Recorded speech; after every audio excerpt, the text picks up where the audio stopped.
Last year, July, I lost my mom. I think it hit me because it was sudden. When my mom wasn't ill when she passed. And I had been planning so much to go back home. We went for the funeral back home. It was glorious, actually. My mom had affected and impacted lives beyond our wildest imagination. And I remember feeling so inspired and so, charged and thinking, gosh, what really matters in life is how well and what legacy will you leave behind. And I came back. I thought I came back really charged and gearing to go. But I came back and it was like everything sort of went down. I didn't have the will to do anything. I kept saying, why didn't I go? Why didn't I go? Why didn't I go? At least if I had seen her, maybe it would have been better. But everything went on. We came into this year. And sometime in February, I just started to feel down again. And I guess sometimes when we're feeling down as women, a lot of hormonal things kick in. It was about this time I felt a lump in my breast. I remember mentioning it to my husband, and we thought, okay, let's get it checked out, but no big deal. It was really quite small. And I went to the hospital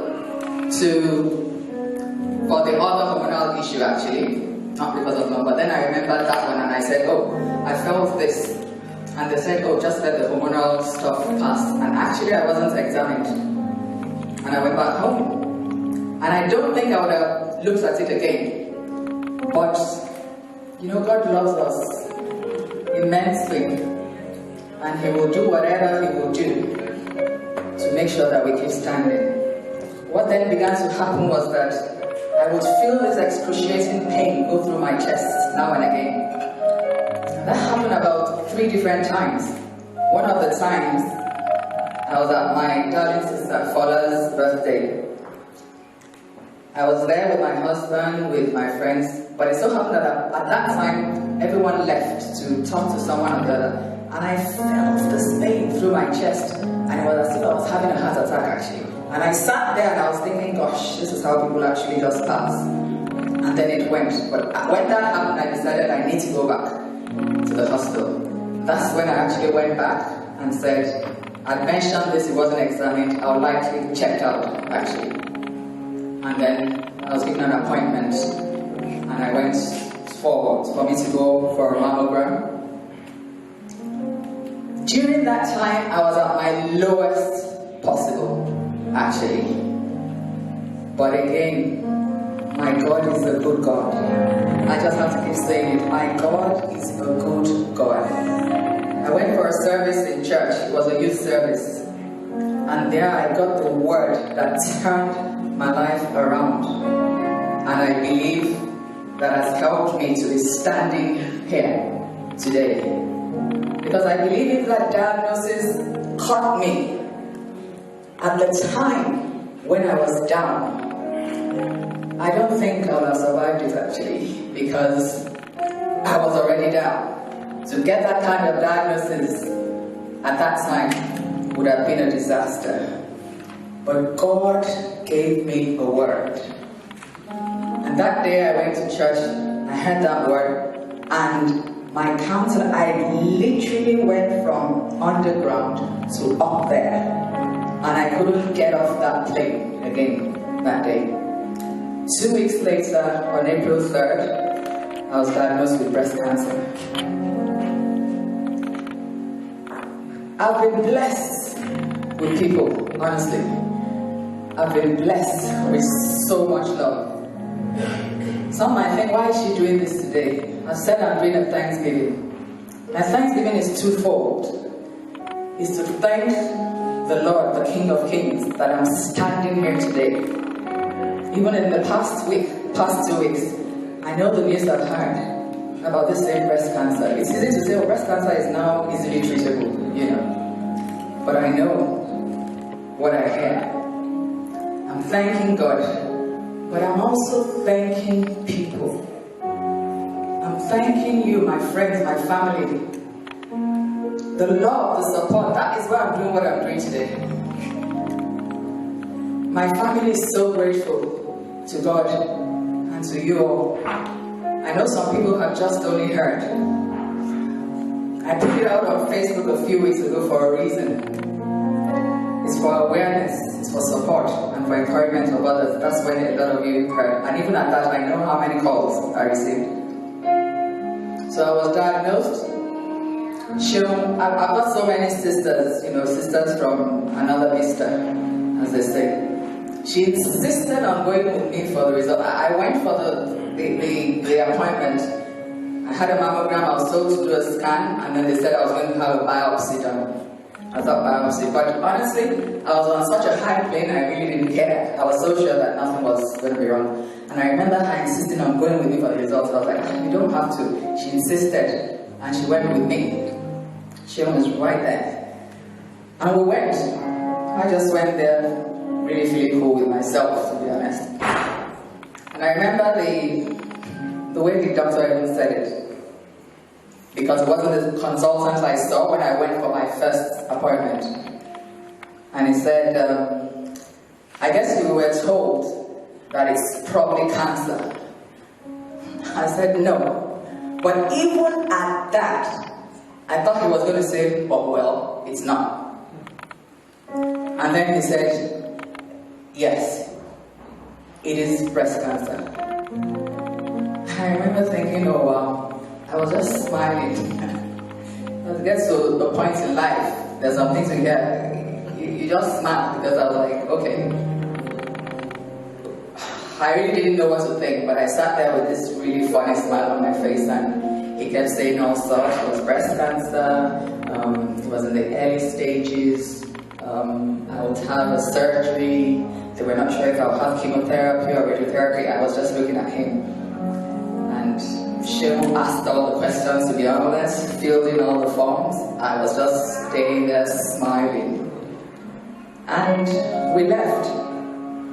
But honestly, and it's just God, I felt very confident because I received a word. And the word said to me that this sickness is not unto death, but is for His glory, that the name of the Son of God will be glorified.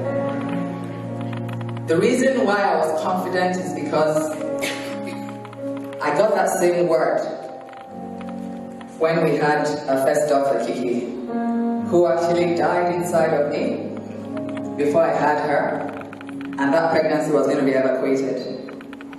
But I stood on this word because God had given me this word because I had fibroids along the way. And so I said, well, you gave me this same word.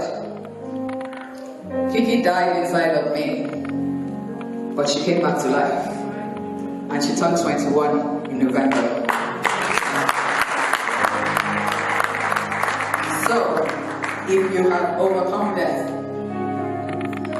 this one is still, you can handle it. So I stood on that word, and that kept me. And I got home, and my husband called, how was it? I said, all is well. You know, all is well covered all sins. Everything you just say, all is well. I said, all is well. Oh, thank God. He was so excited. Thank God, oh, thank God. Everything is okay. I said, yes. I said, when you come home, we'll talk about it. And I also have my niece, she's not here today. She called me. I said, all is well. It's very funny the way men and women think. When I said all is well, she said, okay, let me take my daughter, I'll come now. I said, but I asked you said all is well, and then you stopped there. You haven't said, oh, they said this or they said that. And she came over. It was difficult for me because my niece, her mom, died of breast cancer. So I knew it was a difficult one. I went back home, she went with me. I was just like, well, I think my main challenge was how will I tell my siblings this? They're still grieving my mom. How will I tell my aunties who my mom's passing really hit? I think for me that was the main thing. But I went back home. My niece came. I told her, she screamed. She said, Lord, I will not go down this path again. I said, and you will not, because this is going to be different. Nothing will happen to me, because he has given me his word, and his word shall stand sure in my life. And then my husband came home at night. The guy came in bubbling. Thank God. In fact, thank God. You know, next time when you go to the hospital, you know, when you leave the doctor, you quickly call me. I've been calling you. I said, I was still at the doctor. I said, thank God, everything is fine. I said, yes, just finish your food and then let's go and talk. And then he came upstairs. I brought the news to him. He was just looking at me. And he said, this thing you're saying to me, is it real? I said, it's real, but I began to say, you know, it's trying to get the positives out of it. But that day, at that moment, my husband and I had a discussion that I said to God, I said, if not for anything, your name is already being glorified. At that moment, I realized that me grieving my mom had affected my husband to a point that I didn't even know. I'm sure there are quite a few of us here that have gone to grief in one way or the other. Sometimes when you're grieving, you don't even know how you're affecting others. So I just was thankful to God, and that's how it started. I had a surgery slated for 25th of April. I had to think of how I was going to tell my siblings, how I was going to tell the children. Our first Kiki was in school.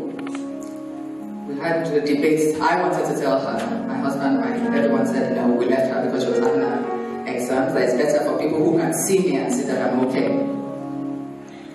I eventually told my siblings, I told my second daughter, I've never seen her that broken in my life. But I said to her, don't worry, nothing is going to happen to me. I got the courage, I told my siblings. My late brother was still alive then. But one thing that I did and I was led to do, and that's another thing I'm trying to sort of talk about to people. I know it's difficult sometimes to get this diagnosis, especially I think in the African culture and also us Christians. The tendency is just to cover it up and say nothing about it. And I understand that sometimes you tell the wrong people, they say the wrong things. But I think in cases like this, if you get the right people, it can be a blessing. I was led, and I wrote down the names of 12 people. The way God said it to me was like the 12 disciples. 6 of them are here today. You've been sweet. And I can't thank you enough. Every time. So many of you.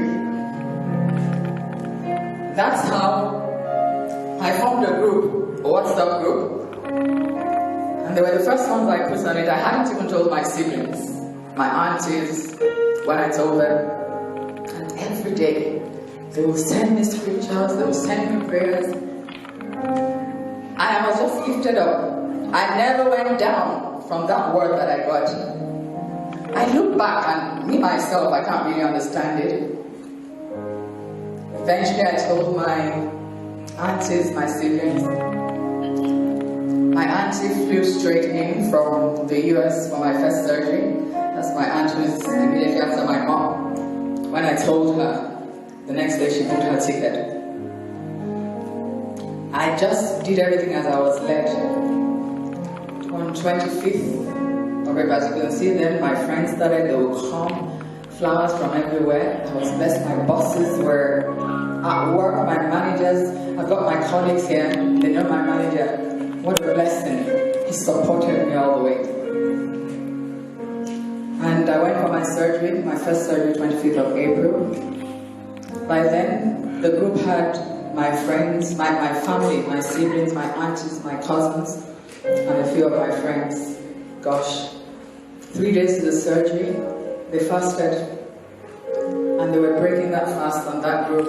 I think it was 30 minutes every day for 3 days. And you would see people from all over the world praying, you know, putting in a text, amen, whatever.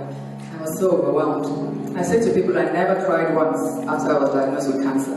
Because I said, God, you didn't give me cancer. But I know you've allowed it for a reason.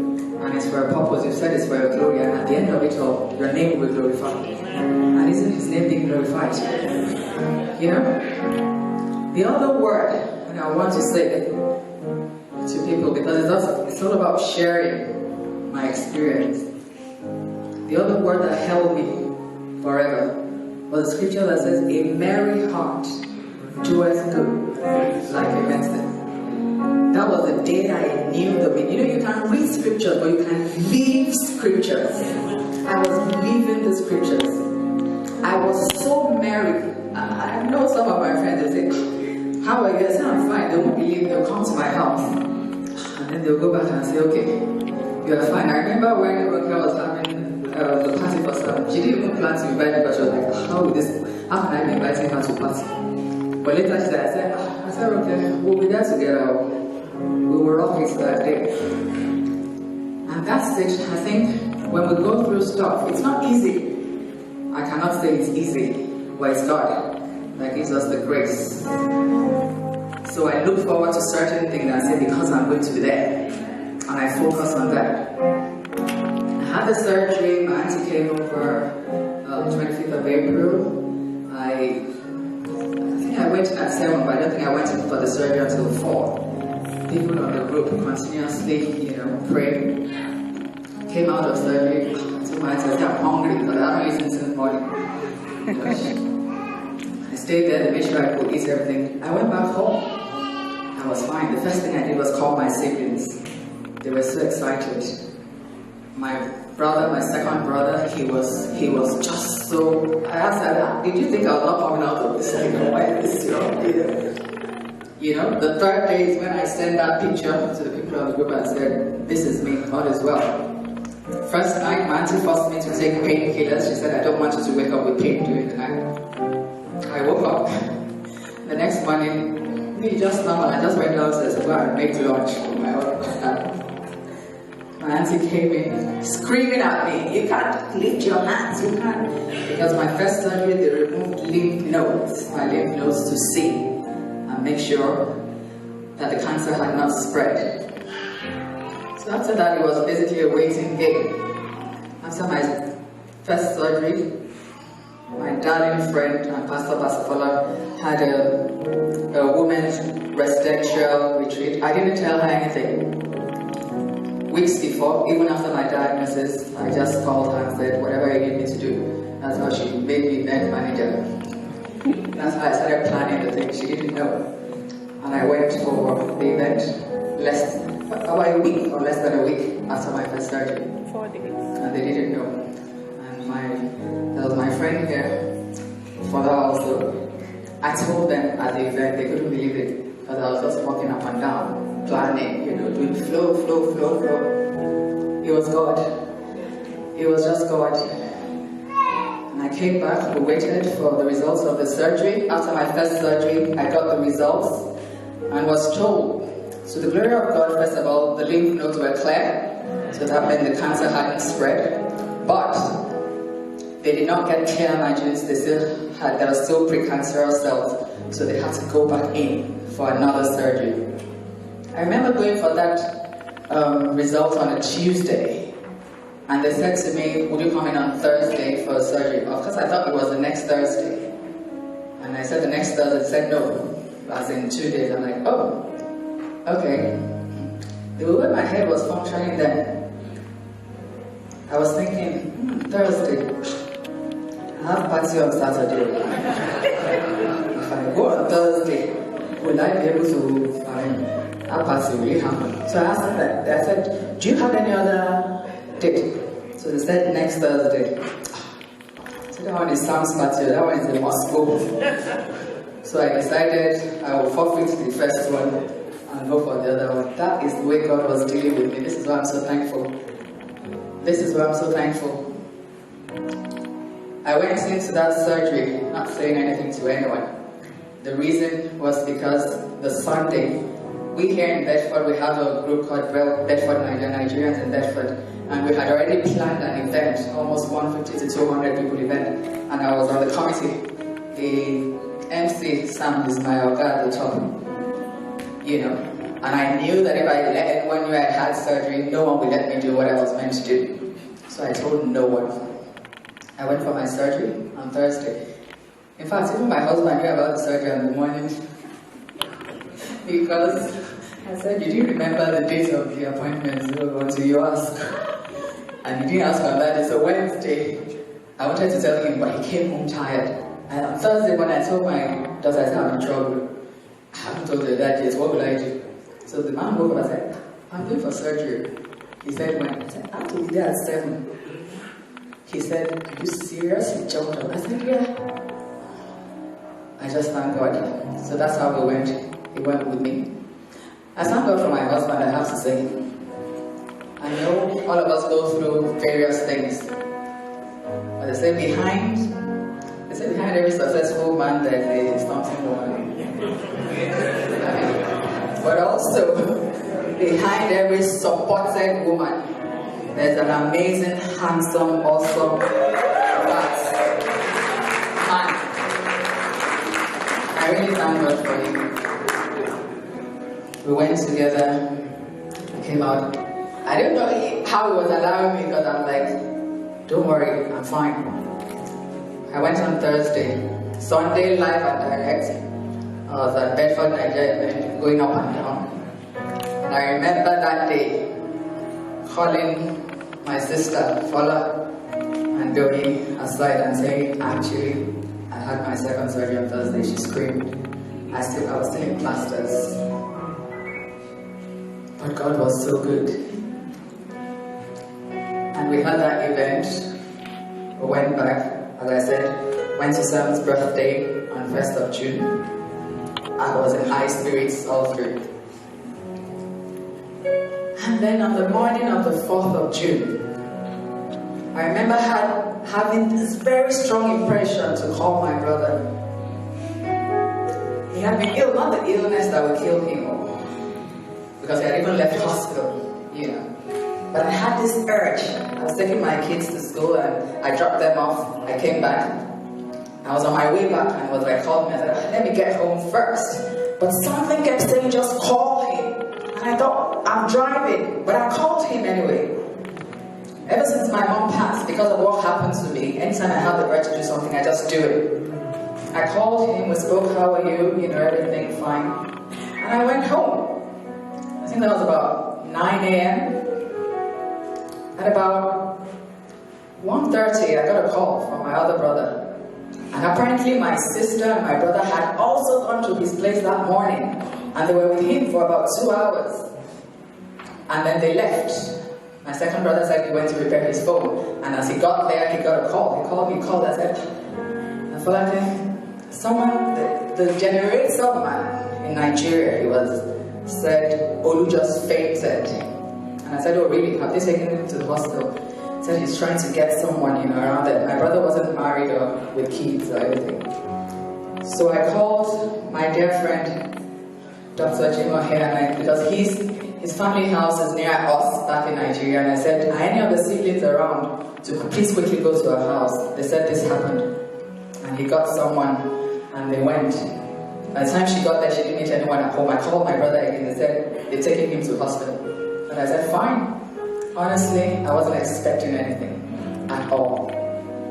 And then by lunchtime, my auntie called me, started to suspect. She just said, are you okay? I said, I'm fine. Obviously, they were calling me a lot because of what was going on with me. But then I started calling everyone back home and no one was picking up. I started to panic. I went to pick the children in school and I remember I was already going crazy. I said something bad has happened. They said back to me what I did then, Mom, power of the tongue, don't say that. You know, I said no, something bad has happened. Then my husband called me and said, are you okay? I said, yes, why? He said, God, but that's my brother, has called me 3 times. I said, it's happened. Took my children, went back home, and I actually told them, I said, bring a broom, let me sweep the house. People will soon start coming to greet me. So we all sat there waiting for my brother's call. My husband came back home, and then my brother called. And again, my husband just kept saying, "Oh, it is well. You know, this is well." Something. I said, "It has happened." And I remember screaming. I said, "What would my father do?" This was less than a year after I lost my mom. My brother has passed. I'm still dealing with this. It was hard. But God gave me the grace. I remember the next morning I woke up at 5 a.m., sent a message to my auntie in the US, and I said, "Auntie, you know I've been really strong all through this."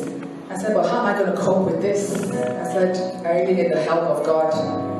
She called me and prayed and prayed and prayed and prayed with me. She had asked me if I was going for my brother's funeral. I said no. But by the second day I had a lead-in to go. It was less than 2 weeks after my second surgery. And I decided to go to Nigeria. And I went to Nigeria. And I thank God I went. I think I needed to go just to get closure. My brother looked so peaceful. I've actually never seen a hospital look that peaceful. And I think that gave me the closure so I could come back to concentrate on my own health and get well. All through this time, our daughter, she was having her A-levels. But I thank God because of the way I was, it was almost business as usual. I remember the second surgery. I woke up the next day and I'm like, no one is even asking me if I'm going to eat. Is it because I'm being strong or whatever? I need to just, sit there. God was really faithful. I went for the funeral. I came back on a Friday. I think we came back on the Thursday after the funeral. Thursday night. When they say when it rains, it pours.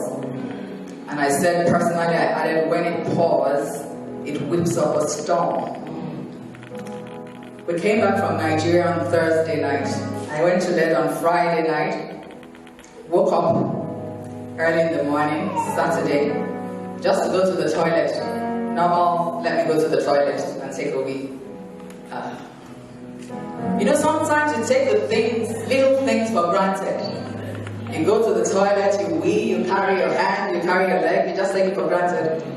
I woke up to go to the toilet. I was pressed, but nothing would come up. 2 days after coming from my brother's funeral, and I thought, wow, this is really something. What is really happening here? It was a siege. It was one thing after the other, after the other.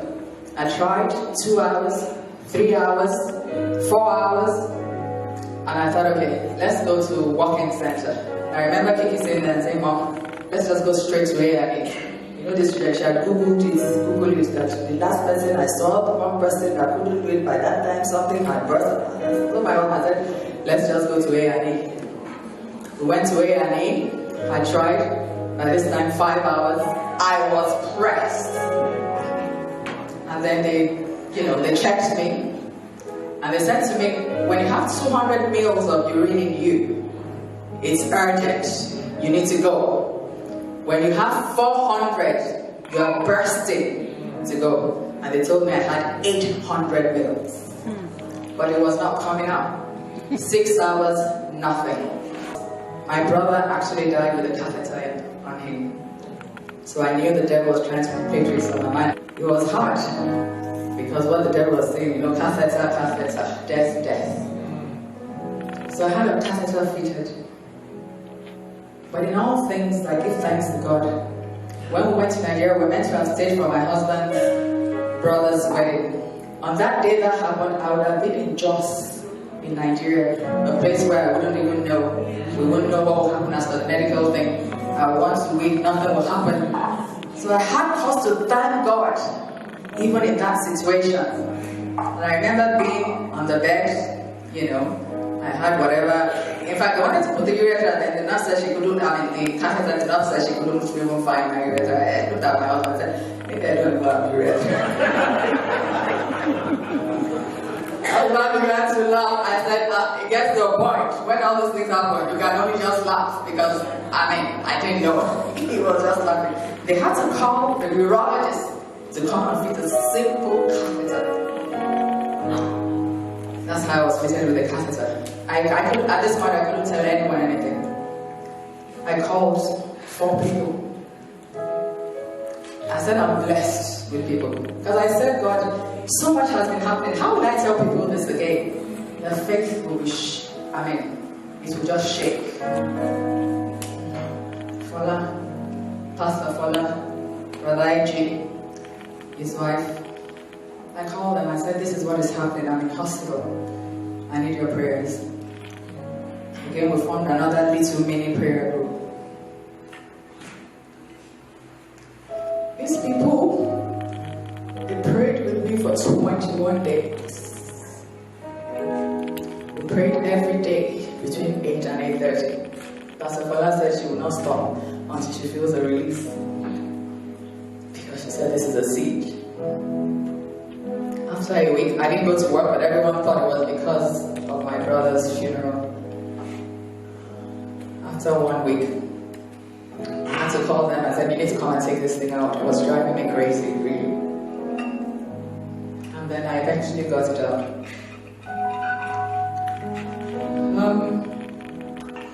I just thank God. Because when one thing happens, then He gives us another testimony.